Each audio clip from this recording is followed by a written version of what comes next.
कवितात्मकाय वेंकटेशाय हरिं हंसं कृष्णं नरहरिमनन्दं मधुरिपुं हृषीकेशं यज्ञं कपिलमृषभं वाजिवदनं नरं व्यासं नारायणं अनघमात्मानममृतं भजे दत्तात्रेयं पुरुषमथ धन्वन्तरिमपि। శ్రీ వెంకటాచల మహాత్మ్యంలో శ్రీనివాస స్వామి వారికి ఉన్న విశిష్ట నామములన్నింటినీ కూడా తెలిపేటటువంటి అత్యద్భుతమైన శ్లోకం ఇది. ఈ శ్లోకంలో శ్రీనివాస పరమాత్మ హరి అని పిలువబడ్డాడు. సోహం హంసః సోహం హంసః అంటూ మోక్షోపాయానికి ప్రథమ సోపానమైన వాక్యం నుంచి వచ్చినటువంటి హంస శబ్దంతో కూడా స్వామివారు ప్రార్థింపబడ్డారు. యజ్ఞస్వరూపుడిగా కొలవబడ్డాడు. దత్తాత్రేయ స్వరూపుడిగా అర్చించబడ్డాడు. పరమపురుష స్వరూపంతో విరాట్ పురుషుడై ఉన్నటువంటి స్వామివారు కూడా ఈ శ్లోకంలో ధ్యానించబడ్డారు. సకల రోగములని పోగొట్టేటటువంటి ధన్వంతరి స్వరూపంగా కూడా స్వామివారు ఈ స్తోత్రంలో ఈ శ్లోకంలో చక్కగా ధ్యానించబడ్డారు. అత్యద్భుతమైనటువంటి శ్లోకం ఇది. ఎంతో సిద్ధి ఉంటే కానీ స్వామివారి యందు ఇన్ని రూపములు ఒక జీవికి కనిపించవు. దేవశర్మ అనేటటువంటి పుణ్యాత్ముడు ఈ క్షేత్రానికి విచ్చేసి స్వామివారిలో ఇన్ని గుణములని చూసి ఇన్ని వైశిష్ట్యములతో విరాజిల్లుతున్న ఆ పరమాత్మని చక్కగా ప్రార్థించారు. ఈ శ్లోకాన్ని నిత్యం పారాయణ చేసుకుంటే ఆ శ్రీనివాస స్వామి వారిని మనం అన్ని రూపములతో ఉన్నటువంటి స్వామిగా కీర్తించిన వారి అవుతాం. ఆ దేవదేవుని అనుగ్రహాన్ని పొందుతాం. అటువంటి దివ్యమైన శ్లోకం మనకి వెంకటాచల మహాత్మ్యంలో ఉన్నది. ఈ తిరుమల క్షేత్రంలో పవిత్రమైన స్థలంలో పవిత్రమూర్తి అయి మనందరినీ అనుగ్రహిస్తూ ఉన్న సకల దేవతా స్వరూపుడై విరాట్ పురుషుడై ఉన్న ఆ శ్రీనివాస పరమాత్మని మనందరం కూడా సభక్తికంగా ధ్యానిస్తూ పరమ పవిత్రమైన ఇతిహాసంగా పంచమ వేదంగా పరిగణించబడేటటువంటి శ్రీమన్మహాభారతంలోని అరణ్య పర్వాంతర్గతమైన 16వ అధ్యాయానికి ఈనాడు సత్సంకల్పం చేసుకుందాం. దేవదేవుని దివ్యాశీస్సులను పొందుదాం. ఓం నమో వెంకటేశాయ. విఘ్నేశ్వర ధ్యానం. నమస్తే గణనాథాయ గణానాం పతగే నమః. భక్తి ప్రియాయ దేవేశ భక్తేభ్యః సుఖదాయక. శ్రీనివాస ధ్యానం అనంత వేద సంవేద్యం నిర్దోషం గుణసాగరం అతీంద్రియం నిత్యముక్తం శ్రీనివాసం భజే నిశం. శ్రీకృష్ణ ధ్యానం వందే నవఘనశ్యామం పీతకౌశేయవాససం సానందం సుందరం శుద్ధం శ్రీకృష్ణం ప్రకృతేః పరం. వ్యాసధ్యానం వేదవ్యాసం స్వాత్మరూపం సత్యసంధం పరాయణం శాంతం జితేంద్రియక్రోధం సశిష్యం ప్రణమామ్యహం.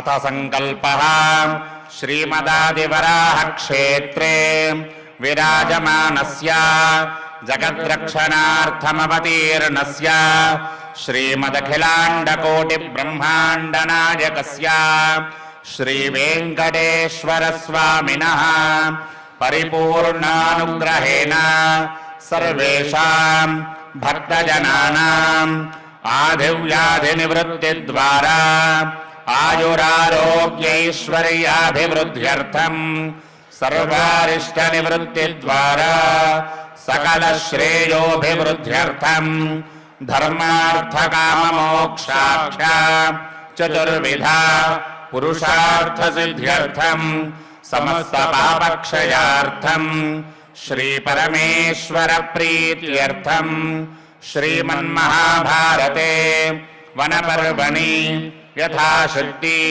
षोडशाध्यायान्तर्गता श्लोकपारायणम् आचार्यमुखेन करिष्यामहे। श्रीकृष्णपरब्रह्मणे नमः। नारायणं नमस्कृत्य नरं चैव नरोत्तमं देवीं सरस्वतीं व्यासं ततो जयमुदीरयेत्। अथ षोडशोऽध्यायः। वासुदेव उवाच तां तूपयतो राजेन्द्र शाल्वः सौभपतिस्तदा प्रभूतनरनागेन बलेनोपविवेशः समे निविष्टासासेन प्रभूतसलिलाशये चतुरङ्गबलोपेत शाल्वराजाभिपालित वर्जयित्वा श्मशानानि देवतायतनानि च वल्मीकांश्चैत्यवृक्षांश्च तन्निविष्टमभूद्बलम्।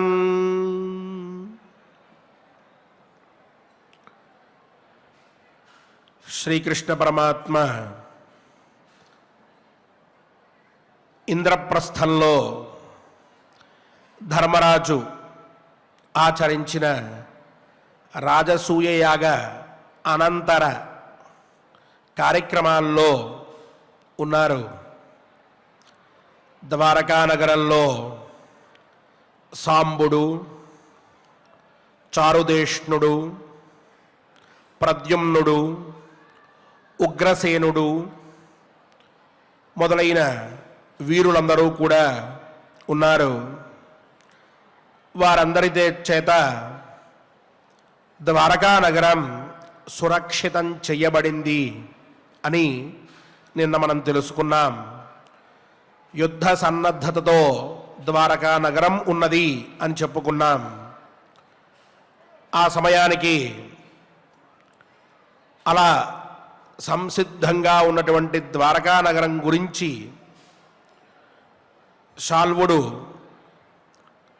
బయలుదేరి వచ్చాడు యుద్ధం చెయ్యాలన్న కోరికతో. అలా వచ్చినటువంటి వాడు తన సైన్యాన్ని మొత్తాన్ని కూడా తీసుకుని వచ్చాడు. సంసిద్ధుడై ఉన్నాడు అని ఈనాడు శ్రీకృష్ణుడు ధర్మరాజుతో చెప్తూ ఆ పైన జరిగిన వృత్తాంతాన్ని 16వ అధ్యాయంలో చెప్తూ ఉన్నారు. ఇందులో ముందుగా కొంతమంది యోధులు, వీరులు ఈ శాల్వుడి సైన్యంతో యుద్ధం చేయడం ప్రారంభించారు. చివరలో ప్రద్యుమ్నుడు శ్రీకృష్ణ పరమాత్మ యొక్క పుత్రుడు ఆయన వచ్చి వీళ్ళందరినీ కూడా ఉత్సాహపరుస్తూనే నేను యుద్ధం చేయబోతాను ఆగండి అని చెప్పి అన్నారు. అంతటి వరకు మధ్యలో జరిగినటువంటి వృత్తాంతాన్ని ఈ 16వ అధ్యాయంలో స్వామివారు ధర్మరాజుకి వినిపిస్తూ ఉన్నారు. ముందుగా తాం తూపయతో రాజేంద్ర శాల్వః సౌభపతిస్తదా అని ఆరంభించారు. ధర్మరాజా,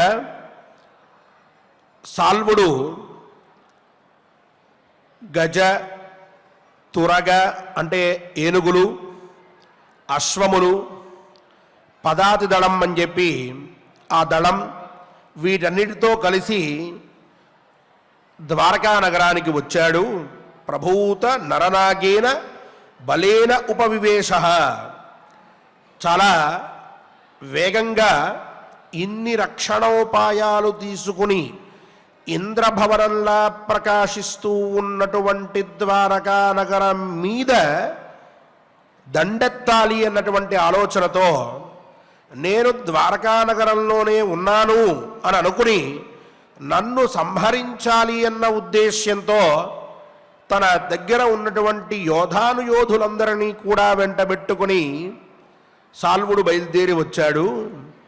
వచ్చి ఆ నగరంలో లోపలికి రావడానికి వాళ్ళకి అవకాశం తొందరగా చిక్కకపోవడంతో సమే నివిష్టాసాసేన ప్రభూత సలిలాశయే, ఆ ద్వారకా నగరానికి బయట ఒక పెద్ద చెరువు ఉన్నదట. ఆ చెరువు దగ్గర సమంగా ఉన్నటువంటి భూమి మీద ఈ శాల్వరాజు యొక్క చతురంగ బలం కూడా వేచి చూస్తూ ఉన్నదట. నగరంలోకి ప్రవేశించాలి, ఎక్కడికెక్కడ రక్షణోపాయాలు తీసుకుని ఉన్నారు, ఎలా ప్రవేశించాలి, ఏ వ్యూహాన్ని అనుసరించి ద్వారకా నగరం మీద దండెత్తాలి, ద్వారకా నగరాన్ని ఏ విధంగా సర్వనాశనం చెయ్యాలి అని ఆలోచిస్తూ ఉన్నటువంటి బలాన్నంతా వెంటబెట్టుకుని సాల్వుడు వచ్చి ద్వారకా నగరానికి బయట పెద్ద చెరువు ఉంటే ఆ పక్కన కూర్చుని విడిది చేసి అక్కడి నుంచి ఆలోచిస్తూ ఉన్నాడట. వర్జయిత్వా శ్మశానాని దేవతాయతనాని చ. ఆ ద్వారకా నగరం నుంచి మనం ఒకవేళ పైకెక్కి చూస్తే ఆ సాల్వుడి సైన్యమంతా కూడా ఒక్క శ్మశాన భూమి ఎక్కడ ఉందో దాన్ని వదిలిపెట్టిందట. అలాగే దేవతా మందిరాలు ఏవేవైతే ఉన్నాయో వాటిని వదిలిపెట్టిందట. అలాగే వర్జయిత్వా వల్మీకాంశ్చైత్య వృక్షాంశ్చ, పుట్టలు పెద్ద పెద్దవి ఏవైతే ఉన్నాయో వాటిని వదిలిపెట్టిందట ఆ సైన్యం. పెద్ద పెద్ద చెట్లు ఏవైతే ఉన్నాయో వాటిని విడిచిపెట్టిందట. ఈ 4 ప్రదేశాలు కాక తక్కిన అన్ని ప్రదేశాల్లో కూడా సాల్వుడు యొక్క సైన్యమే నిండిపోయి ఉన్నదట. అంతమంది యోధానుయోధులు, వాళ్ళు కూడా సామాన్యులు కాదు. యుద్ధం అంటే ఉత్సాహంతో ముందుకు ఉరికేటువంటి వారు వచ్చి ఎదురు చూస్తూ ఉన్నారట. ఇక వెళ్దాం, బయలుదేరదామని చెప్పి అలా సేనలన్నీ కూడా ద్వారకా నగరం చుట్టూ నిండిపోయి కనిపిస్తూ ఉన్నాయి ధర్మరాజా అని చెప్పి అనీకానాం విభాగేన పంథానః సంవృతా భవన్ ప్రవణాయ చ నైవాసన్ శాల్వస్య శిబిరే నృప. ఇక ఈ సేనలన్నిటిని చూస్తూ ఉంటే ధర్మరాజా అతని సైన్యంలోకి ఏదో విధంగా చొచ్చుకుపోయి ఇక ద్వారకా నగరంలోకి అతను ప్రవేశించక మునుపే వాళ్ళందరినీ నాశనం చేద్దాం అని అనుకోవడానికి వీలు లేదు. ఎక్కడా కూడా ఆ సాల్వుడు ఉన్నటువంటి శిబిరంలోకి ఈ సైన్యం మధ్యలోకి ప్రవేశించడానికి మార్గం అనేది కనిపించకుండా ఉండేట్టుగా అతను తన సైన్యాన్ని నిలబెట్టాడు. చాలా యుద్ధనీతిని తెలిసినటువంటి వాడు సాల్వుడు. ప్రత్యర్థి తన దగ్గరికి రాకుండా ఉండడానికి ఎన్ని చర్యలు తీసుకోవాలో అన్నీ తీసుకుని ఈరోజు యుద్ధం నిశ్చయం, ద్వారకా నగరాన్ని సర్వనాశనం చేద్దాం, ఆ కృష్ణ పరమాత్మని అంతం చేసేద్దాం అనేటటువంటి దుర్మార్గమైన ఆలోచనతోటి ఆ సాల్వుడు ఊరి బయట ఉన్నాడట, నగరం బయట. అలా అతను తన సైన్యాన్ని పెట్టుకుని ఉన్నాడు అని చెప్పి ధర్మరాజుకి, ఆ పైన సర్వాయుధ సమోపేతం సర్వశస్త్ర విశారదం రథనాగాశ్వ కలిలం పదాతిధ్వజ సంకులం తుష్ట పుష్ట బలోపేతం వీరలక్షణ లక్షితం విచిత్రధ్వజ సన్నాహం విచిత్ర రథకార్ముకం సన్నివేశ్య చ కౌరవ్య ద్వారకాయాం నరర్షభ అభిసారయామాస తదా వేగేన పతకేంద్రవత్. ఇప్పటి వరకు ఈ సైన్యం ద్వారకా నగరం చుట్టుపక్కల ఏ విధంగా ఉందో స్వామివారు చెప్పి దాని యొక్క బాహ్యమైనటువంటి స్వరూపాన్ని తెలియజేశారు. ఆ సైన్యంలో ఉన్నటువంటి వారి యొక్క లక్షణాలు, ఆ శత్రు సైన్యంలో ఉన్నటువంటి వైశిష్ట్యం, వాళ్ళు ఏ విధంగా ఉన్నారో ఆ పైన ధర్మరాజుకు వినిపిస్తూ ఉన్నారు. ధర్మరాజా, సర్వాయుధ సమోపేతం, ఆ సైన్యమంతా కూడా సమస్త ఆయుధాల్ని పెట్టుకుని ఉన్నది. వారి దగ్గర లేని ఆయుధం అంటూ లేదు, అన్నీ ఉన్నాయి. సర్వశస్త్ర విశారదం, ఆ సైన్యంలో ఉన్నటువంటి వాళ్ళు సర్వశస్త్ర అస్త్రముల యందు కూడా నిపుణులై ఉన్నారు. వారందరికీ మంచి ప్రావీణ్యం ఉన్నది. సైన్యంలో ఏ విధంగా అయితే యుద్ధం చెయ్యాలో, ఆ యుద్ధ నీతి ఏమిటో, శస్త్రాన్ని ఏ విధంగా ప్రయోగించాలో, ఏ విధంగా ఉపసంహరించుకోవాలో, ఇవన్నీ కూడా వాళ్ళకి బాగా తెలుసు. రథనాగాశ్వ కలిలం, అలాగే అశ్వబలం ఉన్నది, గజబలం ఉన్నది, రథబలం ఉన్నది, పదాతి దళం కూడా సిద్ధంగా ఉన్నది. ఈ విధంగా పదాతి ధ్వజ సంకులం, విచిత్రమైనటువంటి ధ్వజాలు పతాకాలు ధరించినటువంటి పదాతి దళం కూడా సిద్ధంగా ఉన్నది. దీన్నే చతురంగ బలం అని చెప్పి అంటూ ఉంటారు శాస్త్రంలో. చతురంగ బలోపేత అని కూడా చాలా చోట్ల వస్తుంది మనకి.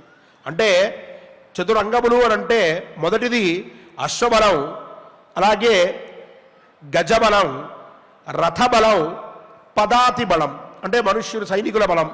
ఈ నాలుగిటినీ కలిపితే చతురంగ బలము అంటారు. ఈ నాలుగు కూడా అక్కడ సిద్ధంగా ఉన్నాయి. ఆ పైన రథ నాగ అశ్వ కలిలం పదాతిధ్వజ సంకులం తుష్టపుష్ట బలోపేతం. ఆ సైన్యంలో ఉన్నటువంటి వాళ్ళందరూ కూడా చాలా పుష్టిగా కనిపిస్తూ ఉన్నారట. అటువంటి సైన్యమతది. అలాగే వాళ్ళందరూ కూడా చాలా సంతోషంతో ఉన్నారట. అది ప్రధానమైనటువంటిది. యుద్ధం వస్తోంది అని అంటే ఎత్కించిత్ భయం కనిపిస్తుంది, కానీ వాళ్ళందరూ చాలా సంతోషంతో ఉన్నారట. అంటే ఇక మనం యుద్ధం చేయబోతున్నాం, మన శత్రువుని మనం సంహరించబోతున్నాం, మనం ఏదో విధంగా యుద్ధం చేసి తీరాల్సిందే, మనం గెలవాల్సిందే అనేటటువంటి భావనలు మనసులో పెట్టుకున్నప్పుడు ఏదైతే ఓ సంతోషం ప్రకాశిస్తూ ఉంటుందో ముఖంలో, అటువంటి సంతోషంతో వాళ్ళందరూ కూడా సంసిద్ధులై ఉన్నారట. ఆ పైన వీర లక్షణ లక్షితం. ఒక వ్యక్తిని వీరుడు అనాలంటే ఏమని పిలవాలి? సైన్యంలో ఉన్నటువంటి వాడిని ఎవరు వీరుడు అనిపించుకుంటాడు అంటే జిత్వా మహీం భోక్ష్యామి మృత్వా స్వర్గం గమిష్యామి అంటారు. ఒకవేళ ఇప్పుడు నేను యుద్ధం చేసి వీడిని గెలిచానే అనుకోండి, ఈ భూమంతా నాదే, అష్టైశ్వర్యాలు పొందుతాను. ఒకవేళ మరణించానే అనుకోండి, వీరస్వర్గానికి వెళ్ళిపోతాను, నాకేం భయం లేదు అని ఉత్సాహంతో ముందుకు ఉరికి శత్రువుకి వెన్ను చూపకుండా చనిపోతే చనిపోతాను, చంపేస్తే చంపేస్తాను అన్నటువంటి భావనతోటి సైన్యంలో ముందుకు ఉరికేటటువంటి వాడు ఎవడైతే ఉంటాడో అటువంటి వాణ్ణి వీరుడు అని చెప్పింది శాస్త్రం. అటువంటి వీర లక్షణములు ఇక్కడ ఉన్నటువంటి సైనికుల్లో అందరిలోనూ కనిపిస్తూ ఉన్నాయట. వీర లక్షణ లక్షితం.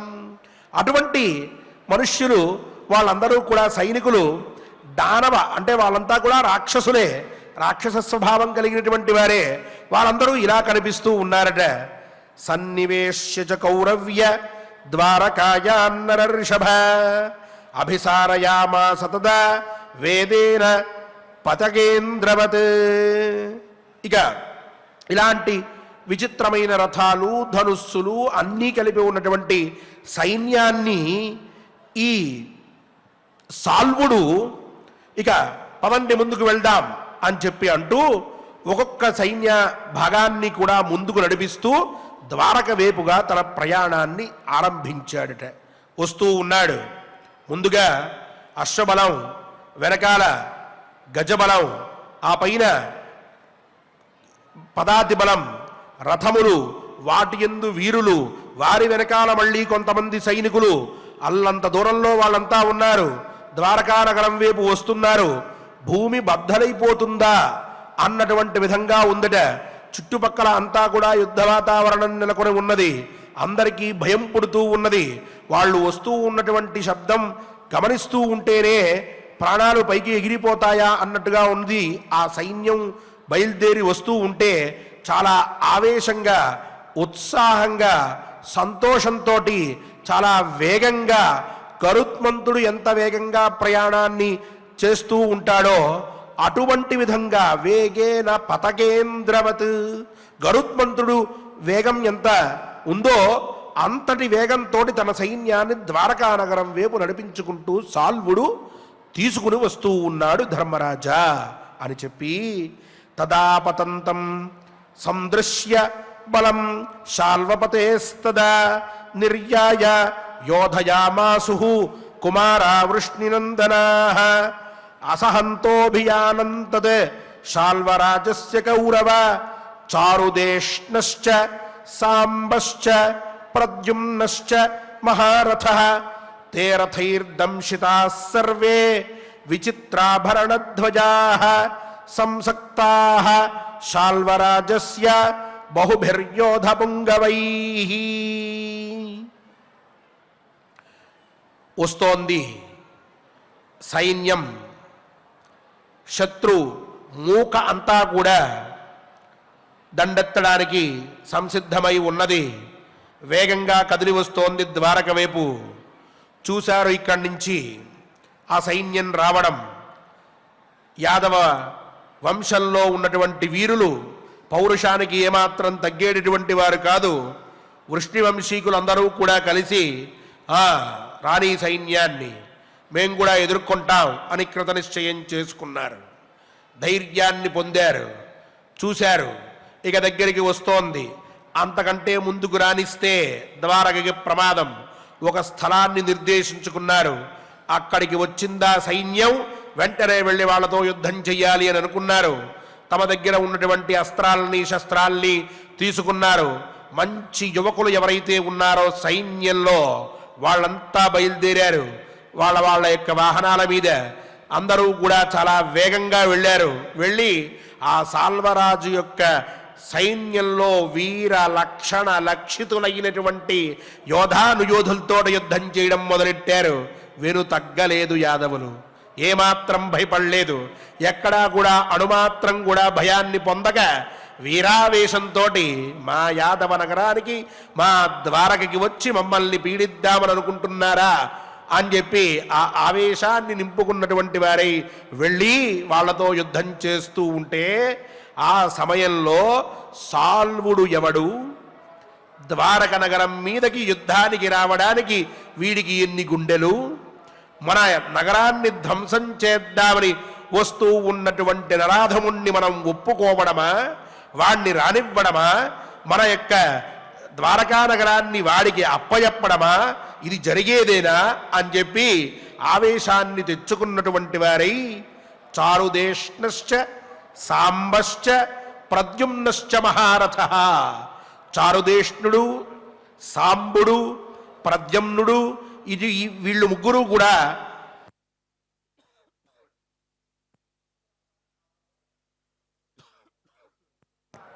చాలా ఆవేశంతో వాళ్ళంతా మహారథులు. వాళ్ళు సాల్వరాజుకి ఉన్నటువంటి సైన్యాన్ని మొత్తాన్ని చీల్చి చండాడ్డం మొదలెట్టారట. వాళ్ళని అడ్డుకున్నారట. అక్కడికక్కడికి యుద్ధం అనేది క్షణకాలంలో ప్రవృద్ధమైపోతూ ఉన్నది.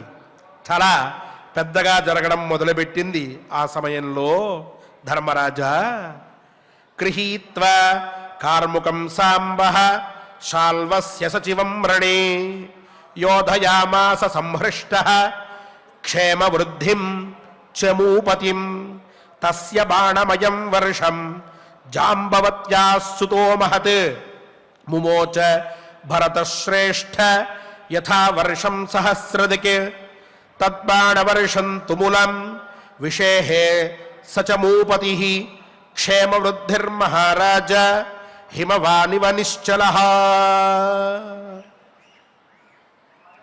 ఆ సమయంలో జాంబవతికి కృష్ణుడికి పుట్టినటువంటి వాడు సాంబుడు, మహానుభావుడు. ఆ సాంబుడు చాలా ఆవేశంతో ఆ శాల్వుడి యొక్క మంత్రి క్షేమవృద్ధి అని చెప్పి ఒకడు ఉన్నాడు. అతను చాలా ప్రసిద్ధుడు యుద్ధంలో, పైగా సేనాపతిగా కూడా ఉన్నాడు. ఇంత సైన్యాన్ని మొత్తాన్ని కూడా ఎప్పటికప్పుడు రక్షించుకుంటూ వాళ్ళకి తగిన శిక్షణలు ఇస్తూ యుద్ధంలో ఏ విధంగా ప్రవర్తించారో వారికి సూచనలు ఇస్తూ సైన్యాన్ని మొత్తాన్ని ముందుకు తీసుకొస్తూ ఉన్నటువంటి వాడు ఈ క్షేమవృద్ధి అనేటటువంటి వాడు. అటువంటి వాడితోటి సాంబుడు వెళ్ళి యుద్ధం చేయడం మొదలెట్టాడు. సేనాపతినే ముట్టుకున్నాడు మొట్టమొదటిగా. అతన్ని ఓడించాలి అనేటటువంటి తాత్పర్యంతో ముందుగా యుద్ధాన్ని ఆరంభించి ఎంతో ఉత్సాహంతో సాంబుడు యుద్ధం చేస్తున్నాడట. రా క్షేమవృద్ధి, నువ్వో నేనో ఈరోజు తేల్చుకుందాం అన్న భావనతో యుద్ధం మొదలెట్టాడు. ఆ క్షేమవృద్ధి పైన ఇంద్రుడు ఏ విధంగా అయితే యుద్ధంలో బాణాలు కురిపిస్తాడో అటువంటి విధంగా భయంకరమైనటువంటి బాణవర్షాన్ని క్షేమవృద్ధి మీద వేశాడట. ఆ ఉక్కిరి బిక్కిరి అయిపోతాడు ఇంకోడైతే. అలాంటి బాణాలని తట్టుకోలేక ప్రయోగాన్ని చూసి వెనుదిరిగి వెళ్ళిపోతాడు. క్షేమవృద్ధి మాత్రం హిమవత్ పర్వతం ఎలా అయితే కదలకుండా నుంచుంటుందో, ఎన్ని వర్షాలు పడ్డా ఎన్ని తుఫాన్లు వచ్చినా ఏమైనా పర్వతం ఎలా అయితే నిశ్చలంగా ఉంటుందో అదే విధంగా ఇన్ని బాణాలు వస్తున్నా ఎదుర్కొంటున్నాడు తప్ప క్షేమవృద్ధి వెనుదిరిగి వెళ్ళిపోవట్లే. చాలా ఉత్సాహంగా క్షేమవృద్ధి కూడా ఉన్నాడట. అప్పుడు తతస్సాంబాయ రాజేంద్ర క్షేమవృద్ధిరపి స్వయం ముమోచ మాయా విహితం శరజాలం మహత్తరం తతో మాయామయం జాలం మాయయైవ విదీర్య సహ సాంబః శరసహస్రేణ రథమస్యాభ్యవర్షత తతః సవిద్ధః సాంబేన క్షేమవృద్ధిశ్చ మూపతిః అపాయాజ్జవనైరశ్వైః సాంబబాణ ప్రపీడితః తస్మిన్ విప్రద్రుతే క్రూరే శాల్వస్యాథ చ మూపతౌ వేగవాన్నామ దైతేయః సుతం మేభ్యద్రవద్బలీ. ఇక క్షేమవృద్ధి చూశాడు. ఎంతసేపటికి సాంబుడి బాణవర్షం ఆగట్లేదు. ఇతన్ని సామాన్యమైన అస్త్రములతో ఎదుర్కోవడం కష్టము అని అర్థమైంది క్షేమవృద్ధికి. వెంటనే ఒక మాయామయమైనటువంటి ఒక మహత్తరమైన బాణ సమూహాన్ని సాంబుడి మీదికి విడిచాడట. ఇంకొకరైతే ఆ మాయతో కలిసి ఉన్నటువంటి బాణాల్ని ఎదుర్కొనలేకపోయేవాళ్ళు. కానీ సాంబుడు దాన్ని తెలుసుకున్నాడు. ఏదో మాయతోటి వీడు ప్రయోగిస్తున్నాడు నా మీద అని గ్రహించి అదే మాయతోటి వచ్చేటటువంటి బాణాలని కూడా అన్నిటినీ నాశనం చేసేశాడు ధర్మరాజా. అలా చేసినప్పుడు ఇక సాంబుడు ఈ అధముణ్ణి మనం ఉపేక్షిస్తే అనర్థం అని చెప్పి అనుకున్నటువంటి వాడై తత సవిద్ధ సాంబేన క్షేమవృద్ధిశ్చమూపతి, అతని మీద విశిష్టమైనటువంటి బాణాలన్నింటినీ వేశాడు. వేగంగా వేయడం మొదలుపెట్టాడు. ఇంకో రకంగా తన యొక్క బాణ వేగాన్ని పెంచుకుంటూ వెళ్ళాడు. దాంతో క్షేమవృద్ధి నిలవలేకపోయాడు సాంబుడి ముందర. వెంటనే తన గుర్రాలతోటి యుద్ధరంగం నుంచి వెనక్కి వెళ్ళిపోయాడు. సేనాపతి వెళ్ళిపోయాడు. ఆశ్చర్యపోయింది మొత్తం అంతా కూడా సైన్యం. ఏమిటి క్షేమవృద్ధి మన మధ్య నుంచి వెళ్ళిపోవడమా అని ఒక్కసారి గగుర్పాటుకు గురైంది సైన్యం అంతా కూడా. అదే సమయంలో తస్మిన్ విప్రద్రుతే క్రూరే శాల్వస్యాథ చమూపతౌ వేగవాన్నామదైతేయః సుతం మేభ్యద్రవద్బలీ. సేనాపతి వెళ్ళిపోయిన వెంటనే వేగవంతుడు అనేటటువంటి వాడు చాలా బలవంతుడు, మంచి రాక్షసుడు. మంచి రాక్షసుడు అని అంటే బాగా బలం కలిగిన రాక్షసుడు అని అర్థం. అటువంటి రాక్షసుడు సాంబుడి మీద యుద్ధ ప్రయోగం చేశాడట, యుద్ధాన్ని మొదలెట్టాడట, దందెట్టాడట. ఆ సమయంలో అభిపన్నస్తు రాజేంద్ర సాంబో వృష్ణికులోద్వహ వేగం వేగవతో రాజన్ తస్థౌ వీరో విధారయన్ సవేగవతి కౌంతేయ సాంబో వేగవతీం గదాం చిక్షేప తరసా వీరో వ్యావిధ్య సత్యవిక్రమః తయా త్వభిహతో రాజన్ వేగవాన్యపతద్భువి వాతరుగ్ర ఇవ క్షుణ్ణః జీర్ణమూలో వనస్పతిః తస్మిన్ వినిహతే వీరే గదానున్నే మహాసురే ప్రవిశ్య మహతీం సేనాం యోధయామాస మే సుతః. ఈ వృష్ణికుల భారాన్ని మొత్తాన్ని మోసేటటువంటి నా కుమారుడైన సాంబుడు, వేగవంతుడనేటటువంటి రాక్షసుడు యుద్ధానికి వచ్చి చాలా వేగంగా అస్త్రప్రయోగం చేస్తూ ఉంటే వాణ్ణి నిలువరించాడయ్యా. వాటితో కూడా యుద్ధం చేయడం మొదలుపెట్టాడు. చాలాసేపు యుద్ధం చేసి వెంటనే తన యొక్క గదని, వేగవతి అనేటటువంటి గద ఉన్నదట సాంబుడి దగ్గర, ఆ గదని తీసుకుని ఒక్కసారిగా వేగవంతుడి మీద వేస్తే పెద్ద గాలి వచ్చినప్పుడు చెట్టు ఎట్లా అయితే సమూలంగా లేచి వెళ్ళి పక్కకు పడిపోతుందో అట్లా అంతటి యుద్ధంలో అందరికంటే వేగంగా యుద్ధం చేయగలిగేటటువంటి నైపుణ్యం కలిగినటువంటి వేగవంతుడని పేరు కలిగినటువంటి వాడు ఆ రాక్షసుడు. ఈ గదా ప్రహారానికి, గదని ఒక్కసారి వేయడం వల్ల ఉన్నవాడు ఉన్నట్టుగా నేల కొరిగిపోయాడు. వెంటనే ఆ వేగవంతుడు మరణించేటప్పటికీ సాంబుడు మహాసైన్యంలోకి ప్రవేశించి ఉన్నటువంటి సేనాపతి క్షేమవృద్ధుడు అతను వదిలి వెళ్ళిపోయాడు. రెండవ వాడు అందరికంటే గొప్ప బలవంతుడు అని చెప్పి పేరు కలిగినటువంటి వేగవంతుడు మరణించాడు. ఇక మహాసైన్యం మిగిలి ఉన్నది, దాంట్లోకి ప్రవేశించాడు, యుద్ధం చేయడం మొదలుపెట్టాడు. చారుదేష్ణేన సంసక్తః వివింధ్యో నామ దానవః మహారథః సమాజ్ఞాతః మహారాజ మహాధనుః తతః సుతుములం వృత్యుద్ధం చారుదేష్ణ వివింధ్యయోః వృత్రవాసవయో రాజన్ యథా పూర్వం తథా భవద్ అన్యోన్యస్య అభిసంక్రుద్ధౌ అన్యోన్యం జఘ్నతుశ్శరైః వినదంతౌ మహారావాన్ సింహావివ మహాబలౌ.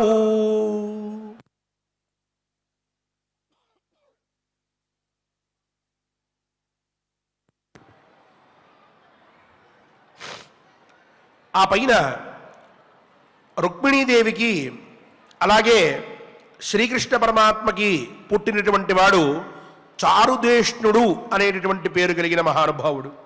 ఆ చారుదేష్ణుడు వెంటనే వివింధ్యుడు అనేటటువంటి రాక్షసుడితో యుద్ధం చేయడం మొదలుపెట్టాడట. ఓ పక్క సాంబుడు మహాసైన్యంలోకి ప్రవేశించి వాళ్ళతో యుద్ధం చేస్తూ ఉంటే చారుదేష్ణుడు వివింధ్యుడు అని చెప్పి ఇంకొక బలవంతుడైన రాక్షసుడితో యుద్ధం చేయడం మొదలుపెట్టి చాలా పెద్ద యుద్ధాన్ని కొనసాగించాడట. వృత్రాసురుడికి దేవేంద్రుడికి ఏ విధంగా అయితే యుద్ధం జరిగిందో అంతటి భయంకరమైన యుద్ధం వాళ్ళిద్దరి మధ్య జరుగుతూ ఉంటే మహాబలులు ఇద్దరూ కూడా సమానమైనటువంటి సామర్థ్యం కలిగినటువంటి వారు, ఒకరి మీద ఒకరికి కోపం అధికంగా ఉన్నది, ఒక్కొక్కరు బాణాలతో కొట్టుకుంటూ పెద్దగా అరుచుకుంటూ ఉన్నారట. అలా అరుస్తూ ఉంటే ఆ ధ్వని వాళ్ళిద్దరూ పోట్లాడుకుంటూ ఉన్నప్పుడు ఆవేశంతో బాణాలు వేసుకుంటూ ఉంటే ఒకరి మీద ఒకరి యొక్క కోపం వల్ల ఆ బాణం వేసేటప్పుడు నోట్లోంచి వచ్చేటటువంటి శబ్దం రెండు సింహాలు పరస్పరం కలుసుకుని ఆ రెండు కొట్టుకుంటున్నప్పుడు ఏ విధంగా అయితే ఉగ్రంగా ఉంటూ అక్కడ ఆ శబ్దం చాలా కర్ణ కఠోరంగా వినిపిస్తూ ఉంటుందో, భయాన్ని కల్పిస్తుందో, సైన్యంలో వీళ్ళిద్దరి యొక్క మధ్య జరుగుతున్నటువంటి యుద్ధంలో వీళ్ళు చేసేటటువంటి శబ్దాలు సైన్యానికి అంత భయాన్ని కలిగిస్తూ ఉన్నాయట. చాలా ఆగ్రహంగా ఉన్నారు. ఆ సమయంలో రౌక్మిణేయస్తతో బాణం అగ్న్యర్కోపవర్చసం అభిమంత్ర్య మహాస్త్రేణ సందధే శత్రునాశనం. సవింధ్యాయ సక్రోధః సమాహూయ మహారథః చిక్షేపమే సుతో రాజన్ సగతాసుర రథాపతత్. వివింధ్యం నిహతం దృష్ట్వా తాం చ విక్షోభితాం చ మూం కామగేన ససౌభేన శాల్వః పునరుపాగమత్. రౌక్మిణేయః తతో బాణం అగ్న్యర్క ఉపమవర్చసం అభిమంత్రియ మహాస్త్రేణ సందధే శత్రునాశనం. ఈ చారుదేష్ణుడు సూర్యుడి వలె ప్రకాశిస్తూ ఉన్నటువంటి ఒక బాణాన్ని తీసుకుని అభిమంత్రించి మహాస్త్రంగా దాన్ని సంధించాడట ఈ వివింధ్యుడి మీద. వెంటనే వివింధ్యుడు ప్రాణాన్ని కోల్పోయి కింద పడ్డాడయ్యా. అలా వివింధ్యుడి మరణం చూసినటువంటి సైన్యంలో ఉన్నటువంటి వాళ్ళందరూ కూడా చుట్టుపక్కల ఎక్కడా కనిపించకుండా చల్లాచెదురుగా పరిగెడుతూ వీళ్ళని మనం తట్టుకోలేం, వీళ్ళ యొక్క అస్త్రబలం ముందర శస్త్రబలం ముందర మనం నిలువలేం అని ఎక్కడికక్కడికి వెళ్ళిపోతూ ఉంటే సాల్వుడు అప్పటి వరకు నా సైన్యం యుద్ధం చేస్తోంది, నాకేం భయం, ఈ ద్వారకని మొత్తాన్ని కూడా కొద్దిసేపట్లో నేను చేయించుకుంటాను అని అనుకున్నటువంటి వాడు ఓ పక్క సేనాపతి పోయి, ఇంకో పక్క వేగవంతుడు మరణించి, ఇంకో పక్క వివింధ్యుడు మరణించి సైన్యమంతా చల్లా చెదురు అయిపోవడం చూసేటప్పటికీ ఒక్కసారిగా భయపడి ఇక తన మాయానగరమైనటువంటి సౌభవం అనేటటువంటి దాంతో విమానంతో ఇక మళ్ళీ సమీపించాడట, దగ్గరికి వచ్చాడు. దాని మించి ఉండి యుద్ధం చేయడం మొదలు పెడదాం అనుకున్నాడు. అలా చేస్తూ ఉంటే తతో వ్యాకులితం సర్వం ద్వారకావాసి తద్బలం దృష్ట్వా శాల్వం మహాబాహో సౌభస్థం నృపతే తదా. చిక్షేపమే సుతో రాజన్ స గతాసు అథాపతత్ అని ఆ వివింధ్యుడు మరణించడం చూసిన వెంటనే సౌభుడు ఈ సౌభ విమానాన్ని ఎక్కి ఈ సాల్వుడు ఇలా రావడం చూసిన వెంటనే ద్వారకలో ఉన్నటువంటి సైన్యమంతా కూడా ఒక్కసారి కలవరపడిందట. ఎందుకనంటే చూస్తూ ఉంటే ఎదురుగా సైన్యం ఉంటే ఆ సైన్యంతో యుద్ధం చేయడం అనేటువంటిది చాలా చిన్న విషయం, వీళ్ళు ఎంతసేపు అయినా యుద్ధం చేస్తారు. కానీ ఈ సాల్వుడు పైకి ఎక్కి విమానం మీద ఆ విమానంతో వీళ్ళ సైన్యం మీదకి వచ్చి అక్కడి నుంచి యుద్ధం చేయబోతూ ఉన్నాడట.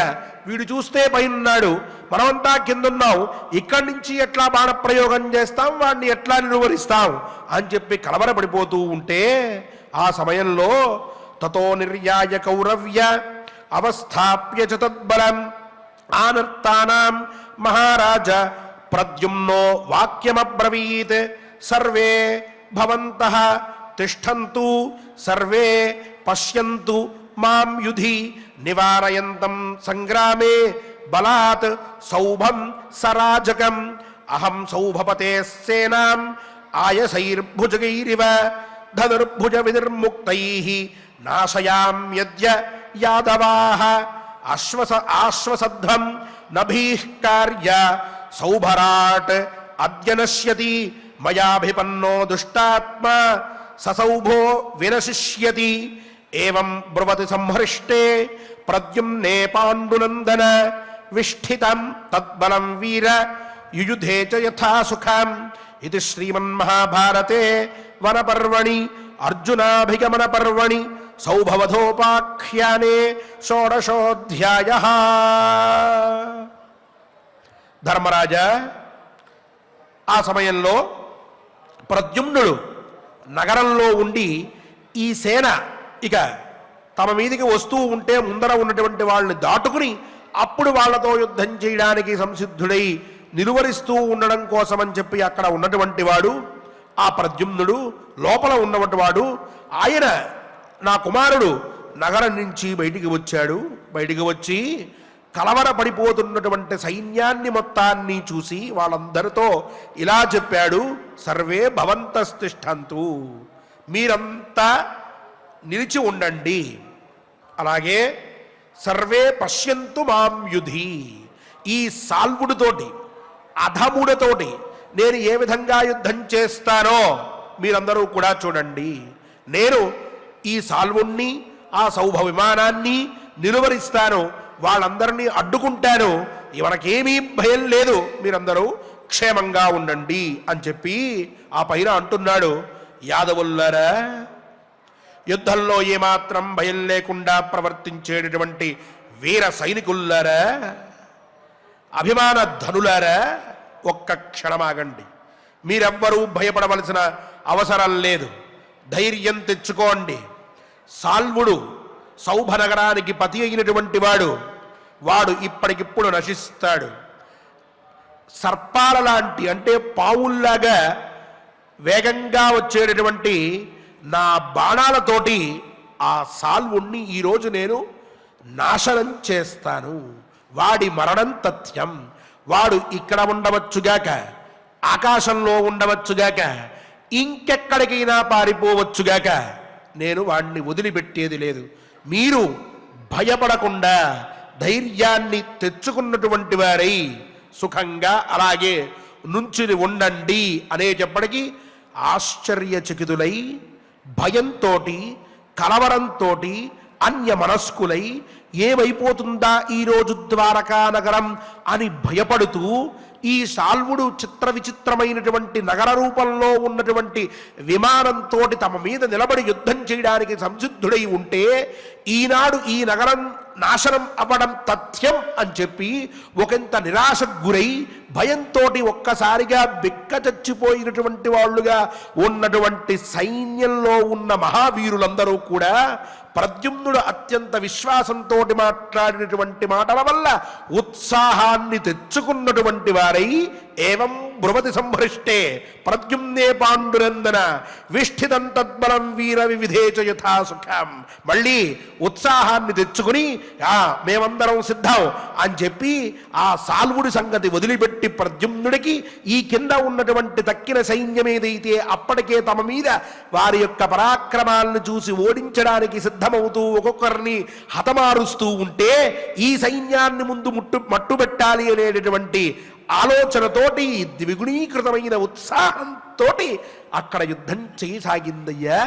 ఈ విధంగా ప్రద్యుమ్నుడు నేను సంహరిస్తాను అని చెప్పి యుద్ధానికి సంసిద్ధుడై ఉన్నాడు అనేటటువంటి విషయాన్ని కృష్ణ పరమాత్మ ధర్మరాజుకు తెలియజేశారు. ఈ శ్లోకములని మనందరం కూడా ఈనాడు పారాయణ చేసుకుని ఆ పైన గోవిందనామ సంకీర్తనతోటి మనందరినీ రక్షించేటటువంటి గోవిందుణ్ణి కీర్తిద్దాం. ఓం నమో వెంకటేశాయ. ఓం నమో వెంకటేశాయ. చక్కగా ఆచార్యుల వారి ద్వారా ఈరోజు శాల్వుని యొక్క సైన్యము యాదవులందరినీ కూడా ఏ విధంగా చుట్టుముట్టారు, అదేవిధంగా ఆ యాదవులంతా కూడా ఆ శాల్వుని యొక్క సైన్యముతో ఏ విధంగా ప్రతిఘటించారు, ఏ విధంగా యుద్ధం చేశారు అనేటటువంటి విషయాలని మనం చక్కగా తెలుసుకున్నాం. తత్సంబంధమైనటువంటి శ్లోకాన్నంతా కూడా ఈరోజు మనం పారాయణం చేసుకుందాం. 16వ అధ్యాయంలో మొదటి శ్లోకం నుంచి సంపూర్ణంగా అధ్యాయాన్నంతా కూడా పారాయణం చేసుకుందాం. స్వామివారి యొక్క అనుగ్రహాన్ని పొందుదాం. అథ షోడశోऽధ్యాయః. షోడశోऽధ్యాయః. వాసుదేవ ఉవాచ. పాంతూపజాతో రాజేంద్ర. సాల్వః సౌభపతిస్తదా. ప్రభూతనరనాగేన. బలేనోపవివేశః. సమే నివిష్టా సాసేన. ప్రభూత సలిలాశయే. చతురంగ బలోపేత. శాల్వరాజాభిపాలితా శాల్వరాజాభిపాలితా వర్జయిత్వా శ్మశానాని వర్జయిత్వా శ్మశానాని దేవతాయతనాని చ దేవతాయతనాని చ వల్మీకాంశ్చైత్య వృక్షాంశ్చ వల్మీకాంశ్చైత్య వృక్షాంశ్చ తన్నివిష్టమభూద్బలం తన్నివిష్టమభూద్బలం అనీకానాం విభాగేన అనేకానాం విభాగేన పంథానః సంవృతా భవన్ సంతానః సంవృతా భవన్ శ్రవణాయ చ నైవాసన్ ప్రణవాయ చ నైవాసన్ శాల్వస్య శిబిరే నృపా శాల్వస్య శిబిరే నృప సర్వాయుధ సమోపేతం సర్వాయుధ సమోపేతం సర్వశస్త్ర విశారదం సర్వశస్త్ర విశారదం రథనాగాశ్వకలిలం రథనాగాశ్వకలిలం పదాతి ధ్వజ సంకులం పదాతి ధ్వజ సంకులం తుష్టపుష్టబలోపేతం పుష్టపుష్టబలోపేతం వీరలక్షణ లక్షితం వీరలక్షణ లక్షితం విచిత్రధ్వజ సన్నాహం విచిత్రధ్వజ సన్నాహం విచిత్రరథకార్ముకం విచిత్రరథకార్ముకం సన్నివేశ్య చ కౌరవ్యా సన్నివేశ్య చ కౌరవ్య తారకాయాం నరర్షభా తారకాయాం నరర్షభ అభిసారాయమాస అభిసారాయమాస తదా తదా వేగేన వేగేన పతగేంద్రవత్ పతగేంద్రవత్ తదా పతంతం తదా పతంతం సందృశ్య సందృశ్య బలం బలం శాల్వపతేస్తదా శాల్వపతేస్తదా నిర్యాయ యోధయామాసుః योधयामासुः కుమారా వృష్ణినందనాః कुमारा वृष्णिनन्दना అసహంతః అసహంతః అభియానం అభియానం తత్శాల్వరాజస్య కౌరవ శాల్వరాజస్య కౌరవ చారుదేష్ణశ్చ సాంబశ్చ చారుదేష్ణశ్చ సాంబశ్చ ప్రద్యుమ్నశ్చ మహారథః ప్రద్యుమ్నశ్చ మహారథః తేరథైర్దంశితాः సర్వే రథైర్దంశితాः సర్వే విచిత్రాభరణధ్వజాः విచిత్రాభరణధ్వజాः సంసక్తాः శాల్వరాజస్య సంసక్తాः శాల్వరాజస్య బహుభిర్యోధపుంగవైః బహుభిర్యోధపుంగవైః గృహీత్వా కార్ముకం సాంబః గృహీత్వా కార్ముకం సాంబః శాల్వస్య సచివం రణే శాల్వస్య సచివం రణే యోధయామాస సంహృష్టః యోధయామాస సంహృష్టః క్షేమవృద్ధిం చ మూపతిం క్షేమవృద్ధిం చ మూపతిం తస్య బాణమజం వర్షం తస్య బాణవయం వర్షం జాంబవత్యాः సుతో మహత్ జాంబవత్యాः సుతో మహదే మోచ భరతశ్రేష్ఠ ముమోచ భరతశ్రేష్ఠ యథా వర్షం సహస్రదృక్ యథా వర్షం సహస్రదృగే బాణవర్షం తుములం బాణవర్షం తుములం విషేహే విషేహే స చ మూపతిః సచమూపతిః క్షేమవృద్ధిః క్షేమవృద్ధిః మహారాజా మహారాజా హిమవానివ హిమవానివ నిశ్చలః నిశ్చలః సాంబాయ రాజేంద్ర సాంబాయ రాజేంద్ర క్షేమవృద్ధిరపి స్వయం క్షేమవృద్ధిరపి స్వయం ముమోచ మయా విహితం విమోచ మాయా విహితం శరజాలం మహత్తరం శరజాలం మహత్తరం తతో మాయామయం జాలం తతో మాయామయం జాలం మాయైవ విదీర్య సహ మాయైవ విదీర్య సహ సాంబశరసహస్రేణ సాంబశరసహస్రేణ ప్రథమస్యాభ్యవర్షత ప్రథమస్యాభ్యవర్షద తతః తతః సవిద్ధః సాంబేన సవిద్ధః సాంబేన క్షేమవృద్ధిశ్చ మూపతిః క్షేమవృద్ధిశ్చ మూపతిః అపాయాత్ అపాయాత్ జవనైరశ్వైః జవనైరశ్వైః సాంబబాణ ప్రపీడితః సాంబబాణ ప్రపీడితః తస్మిన్ ప్రద్రుతే క్రూరే ప్రద్రుతే క్రూరే శాల్వస్యాథ చ మూపతౌ శాల్వస్యాథ చ మూపతౌ వేగవాన్నామ దైతేయః వేగవాన్నామ దైతేయః సుతం మే భద్రవద్బలి సుతం మేభ్యద్రవద్బలీ అభిపన్నస్తు రాజేంద్ర అభిపన్నస్తు రాజేంద్ర సాంబో వృష్ణికులోద్వహ సాంబో వృష్ణికులోద్వహ వేగం వేగవతో రాజన్ వేగం వేగవతో రాజన్ స్థౌ వీరో విధారయన్ స్థౌ వీరో విధారయన్ వేగవతి కౌంతేయ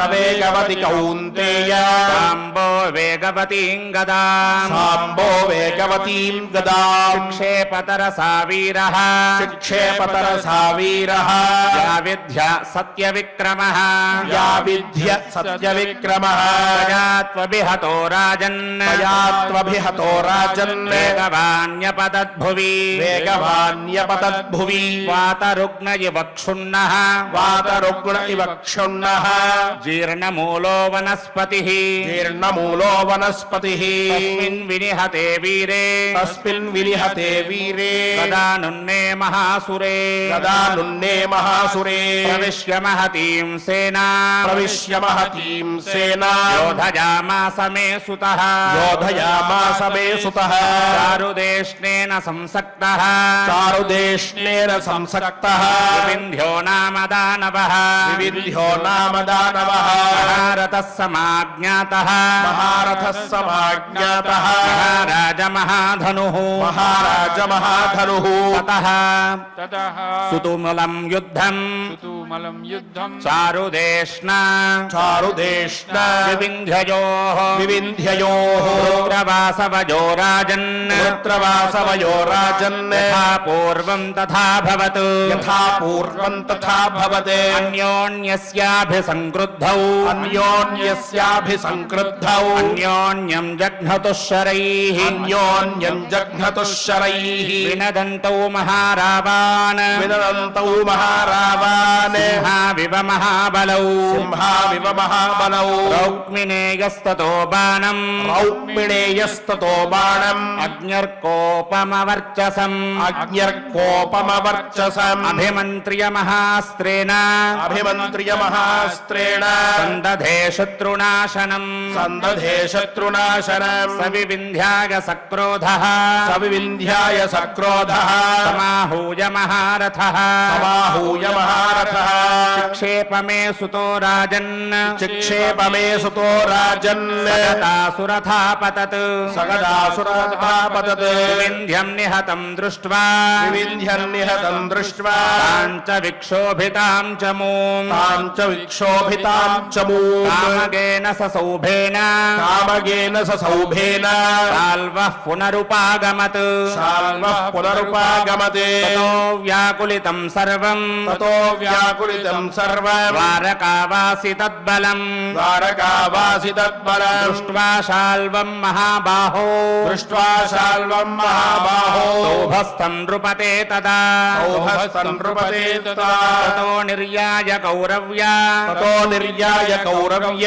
అవస్థాప్య చ తద్బలం అవస్థాప్య చ తద్బలం ఆనర్తానాం మహారాజా ఆనర్తానాం మహారాజ ప్రద్యుమ్నో వాక్యమబ్రవీత్ ప్రద్యుమ్నో వాక్యమబ్రవీత్ సర్వే భవంతస్తిష్ఠन्तు సర్వే భవంతస్తిష్ఠन्तు సర్వే పశ్యంతు మాం యుధి సర్వే పశ్యంతు మాం యుధి నివారయంతం సంగ్రామే నివారయంతం సంగ్రామే బలాత్ సౌభం సరాజకం బలాత్ సౌభం సరాజకం అహం సౌభపతే సేనాం అహం సౌభవతే సేనా ఆయసైర్భుజగైరివ ఆయసైర్భుజగైరివ ధనుర్భుజ వినిర్ముక్తైః ధనుర్భుజ వినిర్ముక్తైః నాశయామ్యద్యయాదవాః నాశయామ్యద్య యాదవాః ఆశ్వసధ్వం నభీః కార్యా ఆశ్వసద్ధం నభీః కార్య సౌభరాడద్య నశ్యతి సౌభరాడద్య నశ్యతి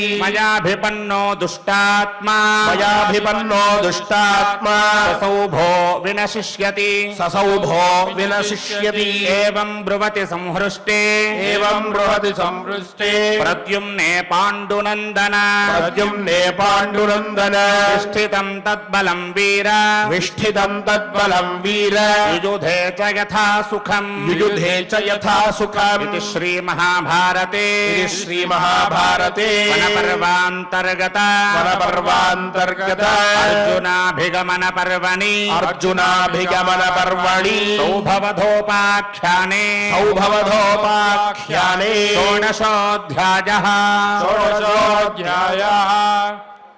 ఓం నమో వెంకటేశాయ. రుక్మిణీపతి అయిన ఆ గోవిందుణ్ణి మనందరం కూడా చక్కగా గోవిందనామ సంకీర్తనంతో